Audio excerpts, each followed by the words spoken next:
नमस्ते बच्चों, कैसे हो आप लोग। उम्मीद है बहुत अच्छे से हो और खुश हो। मैं सोनिया गोसाई, आपकी हिंदी अध्यापिका। उम्मीद करती हूँ आप लोगों ने मुझे सब्सक्राइब किया हुआ है। अब बोर्ड पर देखते हैं बेटा। मैंने आपको पिछली बार भी समझाया था ना, पिछले वीडियो में, कि शब्द भंडार क्या होता है। शब्दों का भंडार, यानी जो बहुत सारे हमारे हिंदी भाषा में शब्द प्रयोग होते हैं, उनके अलग अलग से वर्गीकरण किए गए हैं ना बेटा। तो उन वर्गीकरण में मैं आपको यहाँ पर बता रही हूँ कि पर्यायवाची जो हम पढ़ चुके हैं क्या होते हैं, यानी एक ही शब्द के अनेक नाम पर्यायवाची शब्द होते हैं, है ना। विलोम, विलोम क्या होता है, विपरीत अर्थ जो प्रकट करते हैं उन्हें हम विलोम शब्द कहते हैं। आज हम पढ़ रहे हैं बेटा अनेकार्थी शब्द। अनेकार्थी शब्द उन शब्दों को कहते हैं जिनके एक से अधिक अर्थ होते हैं। नाम से ही पता चल रहा है ना, अनेकार्थी यानी अनेक अर्थ वाले शब्द। उदाहरण के लिए देखो बेटा, सोम, यहाँ पर सोम शब्द लिखा है। अब सोम शब्द का अर्थ होता है चंद्रमा, यानी जब आप चंद्रमा के पर्यायवाची याद करते हो ना बेटा यहाँ पर, तो वहां पर सोम शब्द भी आता है ना। अब सोम शब्द का यहाँ पे चंद्रमा भी नाम होता है। सोम शब्द को हम अमृत भी कहते हैं। और सोम शब्द आपको मालूम है ना, सप्ताह का एक दिन का नाम भी होता है, सोमवार। तो ये जो सारे नाम है ना, चंद्रमा, अमृत या सप्ताह के दिन का नाम, ये सभी नाम जो हैं अनेकार्थी शब्दों में आते हैं। अब इसी से संबंधित बेटा हम एक अभ्यास कार्य कर लेते हैं। पिछले वीडियो में हमने शुरू करा था ना अभ्यास कार्य का, प्रश्न संख्या 4, जिसमें अलग अलग भाग दिए गए हैं। क, ख, ग। क में हमारा पर्यायवाची था, ख में विलोम था क्वेश्चन में। और अब ये जो ग पार्ट है इसको रीड करते हैं। देखो बेटा, इसमें लिखा है, इन शब्दों से ऐसे दो दो वाक्यों की रचना कीजिए कि दोनों के अलग अलग अर्थ स्पष्ट हो जाएं। यानी कि यहाँ पे जो हमें शब्द दिए गए ना बेटा, उन शब्दों से हमें दो दो वाक्य बनाने हैं। दो दो वाक्य बनाने हैं ताकि उनका अलग अलग अर्थ स्पष्ट हो जाए। इसका मतलब है ये अनेकार्थी शब्द है। पहला है यहाँ पर उत्तर। उत्तर क्या होता है बेटा? उत्तर का अर्थ होता है जवाब देना किसी का, है ना, जवाब देना, उत्तर देना किसी को। और एक उत्तर का अर्थ होता है क्या? दिशा। उत्तर दिशा की तरफ हम जा रहे हैं, या उत्तर दिशा में मुख करके बैठिए। तो ये जो दोनों अर्थ अलग अलग हो गए, किसी को जवाब देना और एक दिशा का नाम। तो इस पर बेटा आपको वाक्य बनाने हैं। दूसरा है बेटा इसमें शब्द काल। अब काल के भी दो अर्थ होते हैं। एक तो हम काल कहते हैं समय को, कि हमें किस काल में ये काम करना है, यानी किस समय में ये काम करना है। और एक काल कहा जाता है बेटा मृत्यु को, या काल हम यमराज को भी कहते हैं।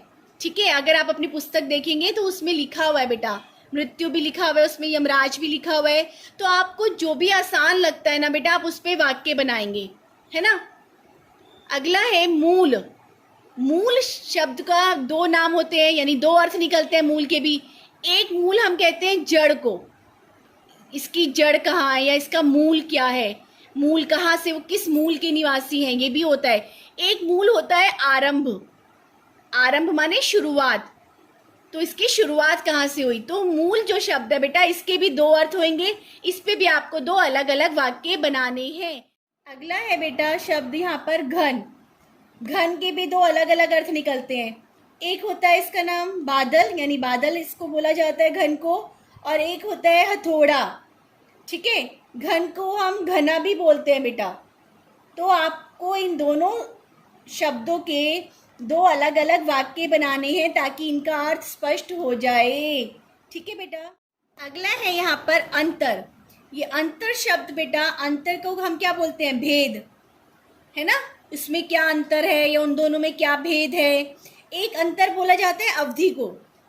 ठीक है बेटा, अंतर हम हृदय को भी बोलते हैं। अगर आप चाहें तो यहाँ पे भेद और हृदय लिख के उनके ऊपर वाक्य बना सकते हैं, या फिर आप भेद और अवधि पर भी दो अलग अलग वाक्य बना के उनका अर्थ स्पष्ट कर सकते हैं। अगला है यहाँ पर वाक्यांश के लिए एक शब्द। अब वाक्यांश के लिए एक शब्द क्या होता है बेटा? जहाँ पर एक से अधिक शब्द होते हैं, यानी वाक्यांश होता है लेकिन हम उसका प्रयोग नहीं करके उसके स्थान पर हम एक शब्द का प्रयोग करते हैं ना बेटा, तो उसे हम कहते हैं वाक्यांश के लिए एक शब्द। जैसे कि उदाहरण के लिए अगर मैं बोलती हूँ नभ में उड़ने वाला, तो नभ में उड़ने वाला मैं पूरा ना बोल के मैं सीधा ये कह दूंगी नभचर, तो इसका अर्थ भी यही है कि जो नभ में रहता है, ठीक है। या फिर आप देखो जिसके 10 आनन है, लेकिन मैंने 10 आनन है ना बोल के मैंने कह दिया दशानन, तो ये भी क्या हो गया बेटा, वाक्यांश के लिए एक शब्द। और एक उदाहरण जैसे देख लो बेटा, हम कहते हैं ना जैसे हिंसा करने वाला वाक्यांश है, यानी शब्दों का समूह है थोड़ा सा, लेकिन हम उसके लिए हम क्या बोलते हैं, हिंसा करने वाले को हम क्या बोलते हैं, हिंसक बोलते हैं, है ना। तो ऐसे ही जो पठनीय हम बोलते हैं हम किसी चीज को, ये पठनीय है, इसका जो अगर हम विस्तार लिखेंगे तो हम कैसे लिखेंगे, पठनीय किसे कहते हैं, पढ़े जाने योग्य। अब इसी से संबंधित बेटा हम वाक्यांशों के लिए एक शब्द वाली एक्सरसाइज करेंगे। आपके पीछे बुक में दी गई है प्रश्न संख्या 3, ठीक है ना। इसमें लिखा हुआ है निम्नलिखित वाक्यांशों के लिए एक एक शब्द लिखें, यानी वाक्यांश दिए हुए हैं ये 5 आपकी बुक में प्रश्न संख्या 3 अभ्यास कार्य में, है ना। और इसके लिए हमें एक एक शब्द लिखना है। तो यहाँ पर सबसे पहला है बेटा सदैव रहने वाला। सदैव रहने वाले को हम क्या बोलते हैं, शाश्वत, यानी जो हमेशा होता है। दूसरा है जीने की प्रबल इच्छा। जीने की प्रबल इच्छा को हम क्या कहते हैं, जिजीविषा। अगला है यहाँ पर बेटा नंबर 3 पे अधिक बोलने वाला। अधिक बोलने वाला क्या होता है, वाचाल, है ना। तो इसको हम वाचाल कहते हैं। आपकी क्लास में भी कुछ ऐसे बच्चे होते होंगे जो बहुत अधिक बोलते हैं, है ना, तो हम उनको क्या बोलेंगे, वाचाल। फिर है चौथे नंबर पे उच्च कुल से संबंध रखने वाला। उच्च कुल से संबंध रखने वाले को हम क्या बोलते हैं, अगर वन वर्ड इसका लिखा जाए तो कुलीन, ठीक है। यानी ये पूरे वाक्यांश का बेटा हमने एक शब्द लिख दिया, कुलीन। अगला है यहाँ पे नंबर 5, देखो आप, जो मीठा बोलता हो, यानी जो मीठा बोलता है उसको हम क्या कहते हैं, मृदुभाषी। तो बेटा ये जो आपके एक्सरसाइज है ना, यानी प्रश्न संख्या 3, ये आप किताब में ही करेंगे, इसको आप कॉपी में नहीं करेंगे। कॉपी में हमने कौन सा काम करना है, जहाँ पे प्रश्न संख्या 4 है, जो मैंने आपको बताया था ना, वहाँ पे जगह नहीं है आपकी पुस्तक में, तो सिर्फ क्वेश्चन लिखे हुए हैं, तो वो आपको कॉपी में करने हैं बेटा। लेकिन यहाँ पर आपको प्रॉपर पुस्तक में स्थान दिया गया है अपने आंसर लिखने का, तो आप अपने उत्तर जो है वो ये वाले जो क्वेश्चन है इसके आप पुस्तक में ही करेंगे, कॉपी में ये कार्य हम नहीं करेंगे, ठीक है बेटा। अगर इससे संबंधित आपको कोई दिक्कत परेशानी है तो वेबएक्स क्लास में डिस्कस कीजिएगा, या फिर आप कमेंट बॉक्स में भी पूछ सकते हैं। धन्यवाद।